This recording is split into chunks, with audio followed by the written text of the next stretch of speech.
So good morning, आ जाओ। ऑक्सीटॉसिक्स आज का लेक्चर है हमारा।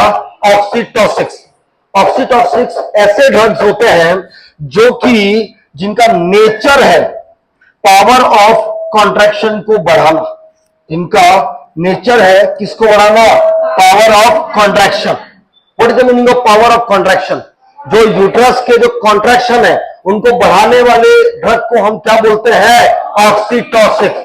ऐसे एजेंट जो जो कॉन्ट्रैक्शन धीमे धीमे आ रहे हैं उसी कॉन्ट्रैक्शन को तेजी से लाने वाले ड्रग को हम क्या बोलते हैं? ऑक्सीटॉसिक्स। क्या बोलते हैं? ऑक्सीटॉसिक्स हम तीन तरीके के हमारे पास होते हैं। पहला होता है ऑक्सीटॉसिक्स में पहला है ऑक्सीटोसिन। पहला क्या है? ऑक्सीटोसिन।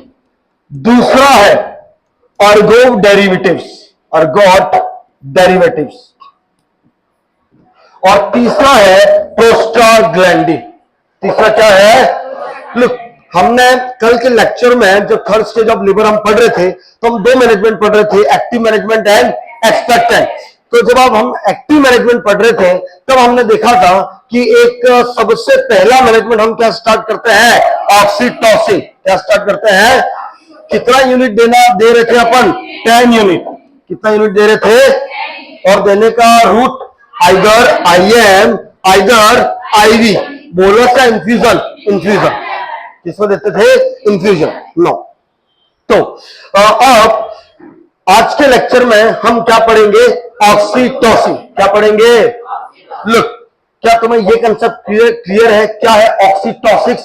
ऐसे एजेंट, ऐसे ड्रग्स जो क्या करते हैं? यूटेराइन कॉन्ट्रैक्शन की रेट को बढ़ाते हैं, उनको हम क्या बोलते हैं? ऑक्सीटोसिक्स। इसमें हम सबसे पहले क्या पढ़ेंगे? ऑक्सीटोसिन। चलिए, पहला important question, oxytocin is a non peptide. What is the meaning of non peptide? What is the non peptide? इसमें प्रोटीन की चेन नहीं है। Those are the protein chain non as the peptide. और जिसमें protein की chain नहीं है उनको हम क्या बोलते हैं? Non peptide. तो ये कैसा है? नॉन। इसको खोजा गया था 1950 में। कब खोजा गया था? और खोजने वाले का नाम है डी विग्नॉड। ये स्पेलिंग थोड़ी ऊपर नीचे हो सकती है। और इसी के लिए उसको नोबेल प्राइज मिला था। इसी के लिए इसको क्या मिला था? Nobel prize. आता नहीं है लेकिन ठीक है, नॉलेज। ठीक है, पहला इंपॉर्टेंट ये कैसा है? Non peptide. दूसरा इंपॉर्टेंट चीज क्या है? 1950 और किसने खोजा था? Du Vigneaud. इसके लिए उसको नोबेल प्राइज मिला था। Not a very important. No. अब द वेरी वेरी इंपॉर्टेंट, ये बनता कहां पे है? प्रोडक्शन। ये बनता है हाइपोथैलेमस में सुप्रा optic nuclei and paraventricular nuclei. Hypothalamus में बनता है। ये मैंने कल रात को बैठ के और देखा है तो भाई दोनों प्रोड्यूस करते हैं, है ना। पहला कौन करता है? सुप्रा ऑप्टिक न्यूक्लियाई।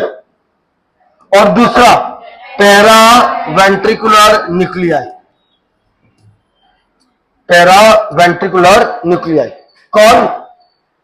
हाइपोथैलेमस। कौन प्रोड्यूस करता है? हाइपोथैलेमस किसको देता है?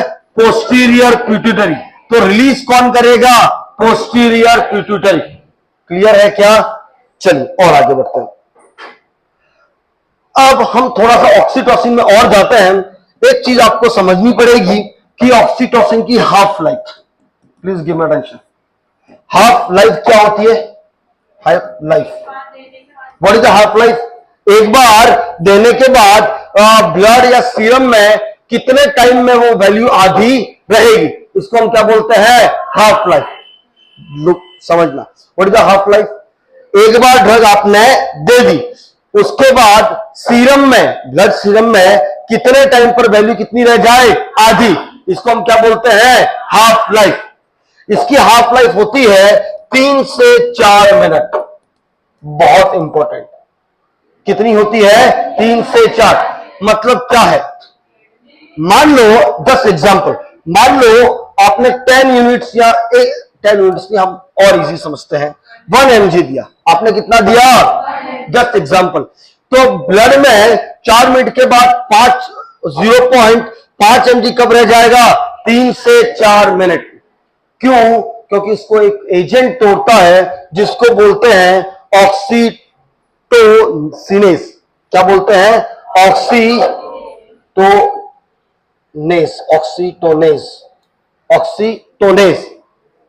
ऑक्सीटोनेस क्या काम करता है? जो ऑक्सीटोसिन है उसको क्या करता है? तोड़ता है। तोड़ने के बाद what is the meaning of तोड़ना? ब्रेक डाउन करेगा। क्या ब्रेक डाउन करेगा तो जो एग्जैक्ट वैल्यू है वो कम हो जाएगी या बढ़ेगी? कम हो जाएगी। तो इसकी हाफ लाइफ किसकी वजह से कम हो जाती है? ऑक्सीटोनेस। किसकी वजह से? Please give attention. कभी कहना क्या चाह रहा? What is the meaning of half life? लेने के बाद आधी वैल्यू। तो क्या ये काम जल्दी जल्दी करके निकल जाएगा क्या? देखो मेरी बात को समझना, काम जल्दी जल्दी करके निकलने का मतलब क्या है? आपको किसी भी की हाफ लाइफ है, किसी की भी हाफ लाइफ बहुत ज्यादा है ना, और किसी की भी हाफ लाइफ बहुत कम है। दोनों चीजें, हाफ लाइफ बहुत ज्यादा है, हाफ लाइफ बहुत कम है। मतलब मैंने मान लो 1 ग्राम पैरासीटामोल दिया, तो 3 से 4 मिनट के बाद कितनी रह रही है? 500 mg। कितनी रह रही है? तो जब आप दूसरी ड्रग देंगे तो सोच समझ के देंगे या जल्दी जल्दी देंगे? क्यों? क्योंकि हाफ बहुत जल्दी हो रही है, मतलब टॉक्सिसिटी होने के चांसेस भी बहुत ज्यादा। तो मान लो आपने ऑक्सीटोसिन अभी दे दिया और आपके ध्यान में नहीं है कि इसकी हाफ लाइफ कम है 3 से 4, फिर आपने टिका दिया, तो क्या यूट्राइन कॉन्ट्रैक्शन धमाधम आएंगे या धीरे धीरे आएंगे? ज्यादा आएंगे। क्यों ज्यादा आएंगे? क्योंकि आधा तो पहले से ही है और आप दे दिए, तो यूट्राइन कॉन्ट्रैक्शन बहुत ज्यादा। इसको मेनली देते क्यों है? यूट्राइन कॉन्ट्रैक्शन किसके लिए देते हैं? नो, अच्छा ओके, आज ऑन नहीं है, ओके चलिए। लुक, तो ऑक्सीटोसिन का मेजरमेंट करना बहुत इंपॉर्टेंट है। क्यों? क्योंकि पहले तो हम इसको यूनिट में दे रहे हैं, किसमें दे रहे हैं, और दूसरी वेरी इंपॉर्टेंट चीज, हाफ लाइफ बहुत कम है। जब हाफ लाइफ बहुत कम है, आधी वैल्यू बहुत कम है, तो टॉक्सिसिटी होने के चांसेस भी बहुत ज्यादा। नहीं आ रहा समझ में? चलिए एक बार फिर से डिस्कस करते हैं। हम क्या पढ़ रहे हैं? ऑक्सीटोसिस। क्या है ऑक्सीटोसिस? ऐसे ड्रग या ऐसे एजेंट जो किसका पावर रखते हैं? कॉन्ट्रैक्शन। स्पेशली किसका कॉन्ट्रैक्शन? यूट्रस। नो, कितने होते हैं? 3, oxytocin, ergot derivative and prostaglandin. हम अभी कौन सा पढ़ रहे हैं? ऑक्सीटोसिन। अभी हम क्या पढ़ रहे हैं? नो, ऑक्सीटोसिन कैसे है? Non drug. अच्छा, इनका काम कहां पे है? यूट्रस। इनका काम कहां पे है? जैसे ही थर्ड स्टेज ऑफ लेबर, कौन सा स्टेज? थर्ड।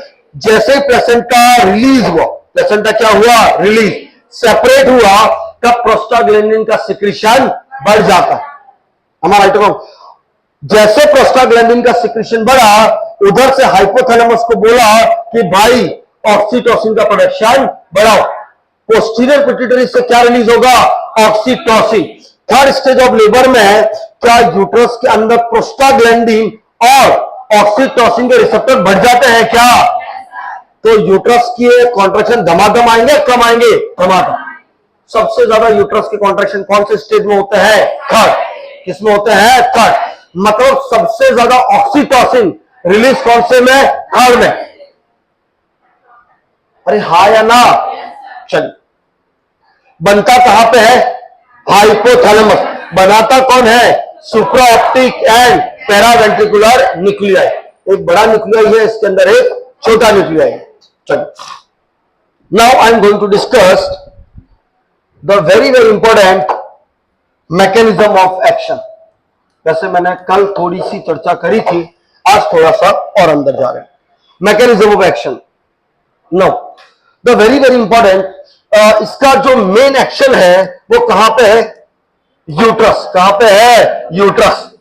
कहां पे है? यूट्रस। और यूट्रस में भी कहां पे है? Myocardium, myometrium. कहां पे है ना? मायोमेट्रियम में इसके क्या रिसेप्टर प्रेजेंट है? यस, इसके क्या प्रेजेंट है? और सबसे ज्यादा रिसेप्टर कौन सी स्टेज में प्रेजेंट होते हैं? थर्ड। कौन सी स्टेज में होते हैं? थर्ड। क्लियर है?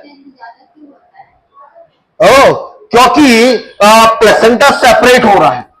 प्लेसेंटा क्या हो रहा है? सेपरेट। जैसे प्लेसेंटा सेपरेट हुआ, वहां पे एक तरीके से इंफ्लेमेटरी रिएक्शन चालू हुई। कौन रिलीज हुआ? प्रोस्टाग्लैंडिन।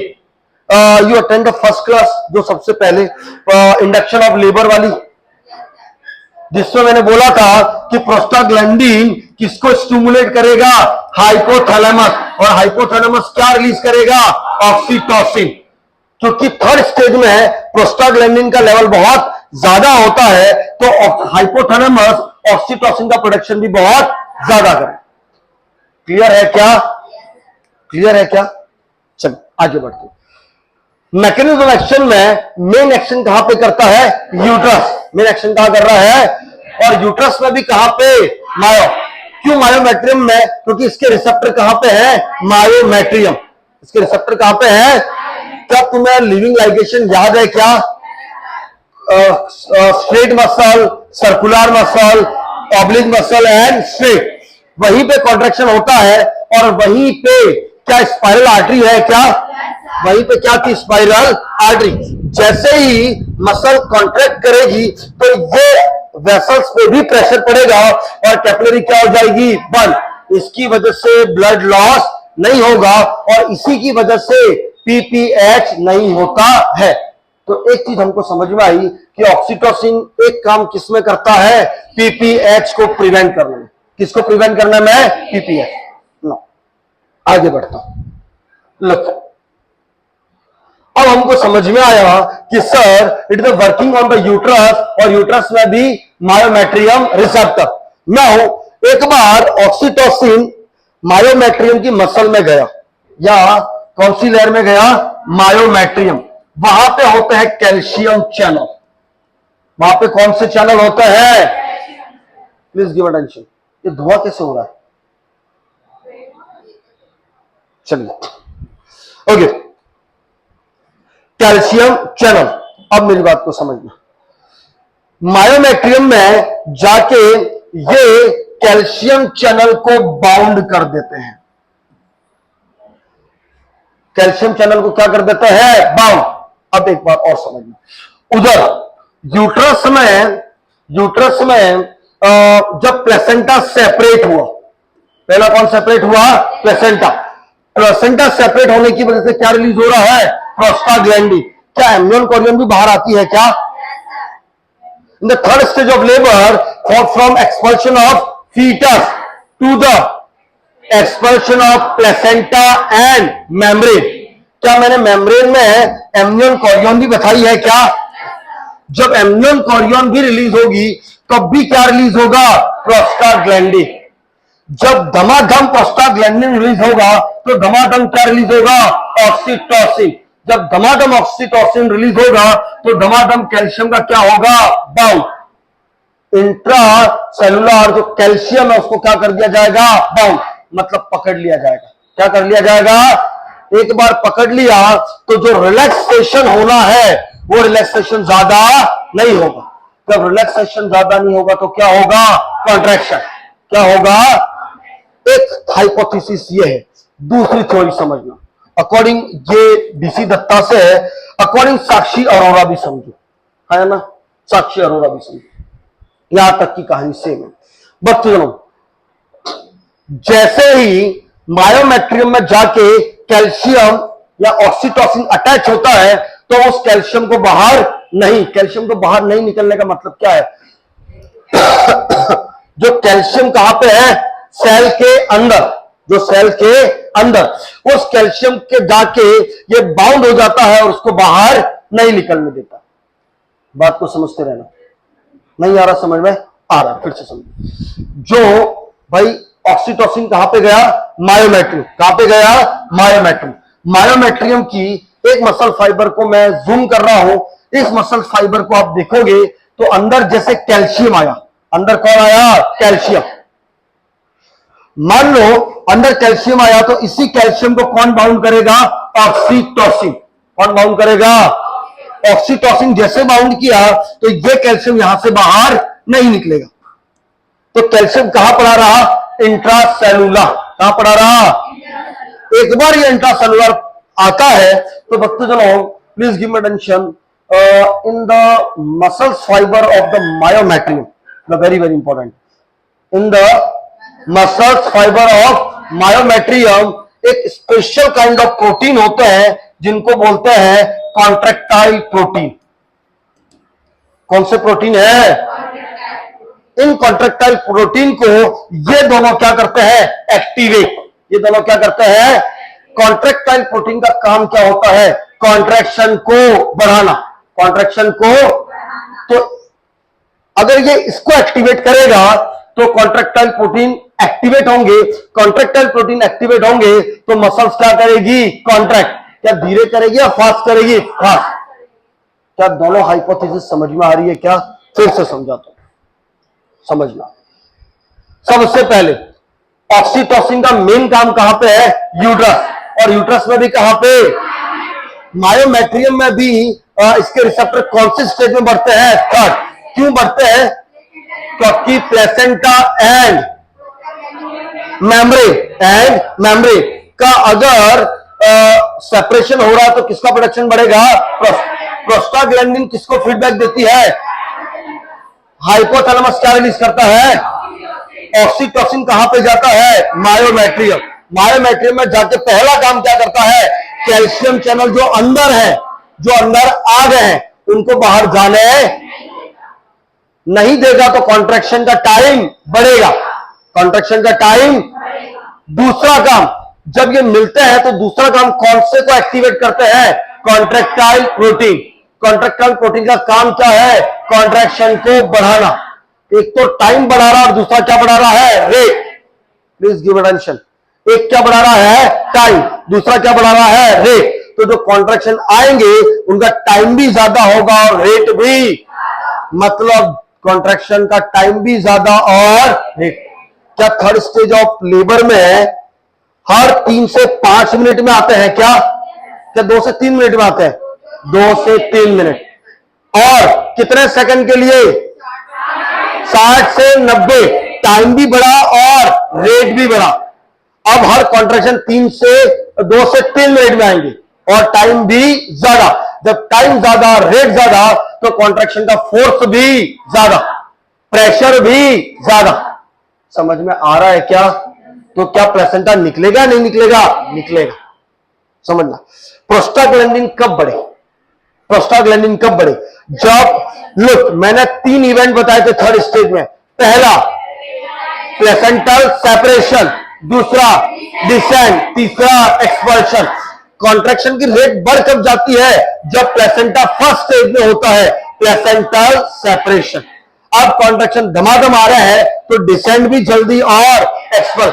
इसीलिए थर्ड स्टेज का टाइमिंग क्या होता है? कम। अरे हाँ या ना? क्योंकि सेकंड स्टेज में ऑलरेडी, फर्स्ट स्टेज में ऑलरेडी सर्विक्स क्या है? डायलेट। और ऑलरेडी मसल्स क्या है? रिट्रैक्टेड। सेकंड स्टेज में एमनियोटिक फ्लूइड या के पहले से रास्ता बना देते हैं। अरे बोलो तो सही। यस। नाउ और आगे बढ़ते हैं। बच्चों ऑक्सीटोसिन इज द नेचुरल। ये जो ऑक्सीटोसिन है वो कैसा है? नेचुरल। चलने देते कोई नहीं। ये ऑक्सीटोसिन क्या है? नेचुरल। नेचुरल का एक नुकसान है। नेचुरल का एक नुकसान क्या है? लुक, ये कॉन्ट्रैक्शन करते हैं तो यूट्रस के कॉन्ट्रैक्शन करने के साथ साथ ये वेसल्स का भी कॉन्ट्रैक्शन करते हैं। किसका कॉन्ट्रैक्शन करते हैं? मतलब they are the vasoconstrictor. They are the vasoconstriction का मतलब क्या है? वेसल्स को क्या कर रहे हैं? कॉन्स्ट्रिक्ट। जब वेसल्स को कॉन्स्ट्रिक्ट कर रहे हैं तो बीपी बढ़ेगा। बीपी क्या होगा? बढ़ेगा। इसको इस डिसएडवांटेज को, इस एडवर्स इफेक्ट को कम करने के लिए हम आर्टिफिशियल या बाहर से ऑक्सीटोसिन बनाते हैं, जिसको हम क्या बोलते हैं, सिंथेटिक। क्या बोलते हैं, सिंथेटिक में पहला ऑक्सीटोसिन है सिंटोसिन। पहला कौन सा है, सिंटोसिन। Please give admission. ये नेचुरल है, आर्टिफिशियल है?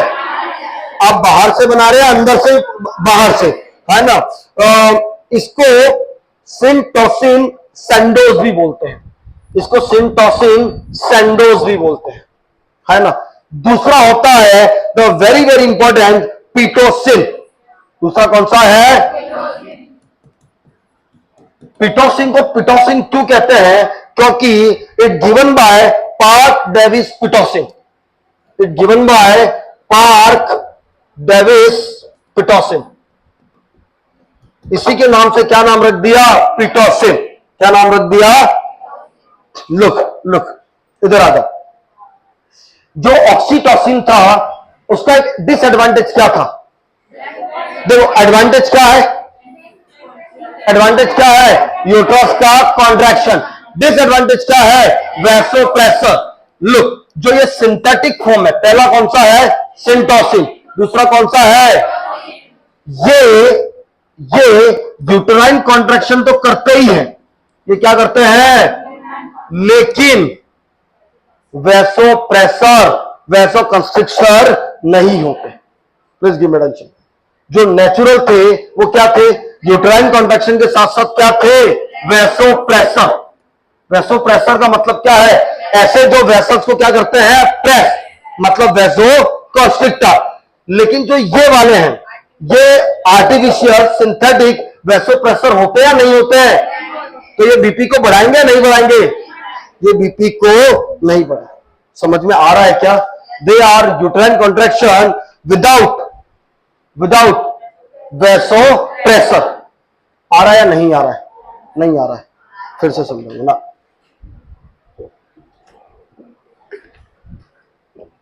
नेचुरल में कौन है, ऑक्सीटोसिन। नेचुरल में कौन है, मेन काम क्या है, यूटेराइन कॉन्ट्रैक्शन। मेन काम क्या है, अगर यूट्रस का कॉन्ट्रैक्शन हो रहा है, लेकिन इसके साथ साथ एक काम और करता है, वैसोप्रेसर। मतलब वेसल्स को क्या करता है, कॉन्स्ट्रिक्ट। जब वेसल्स को कॉन्स्ट्रिक्ट करेगा तो बीपी बढ़ेगा, क्योंकि वेसल्स के अंदर जो प्रेशर पड़ रहा है उसकी वॉल पर भी प्रेशर बढ़ेगा।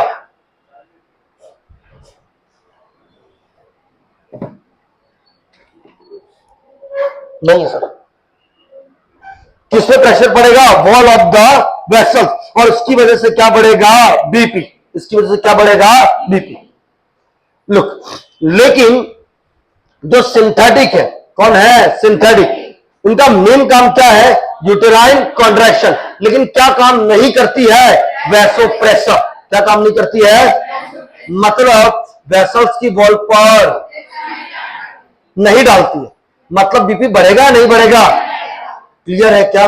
नाउ अगर आप कम्युनिटी पढ़ रहे होते तो इसकी इफेक्टिवनेस को भी देखते। क्या देखते हैं, इफेक्टिवनेस। कोई मुझे बताएगा ऑक्सीटोसिन कौन से टेम्परेचर पे काम करता है, ऑक्सीटोसिन कौन से टेम्परेचर पे काम करता है,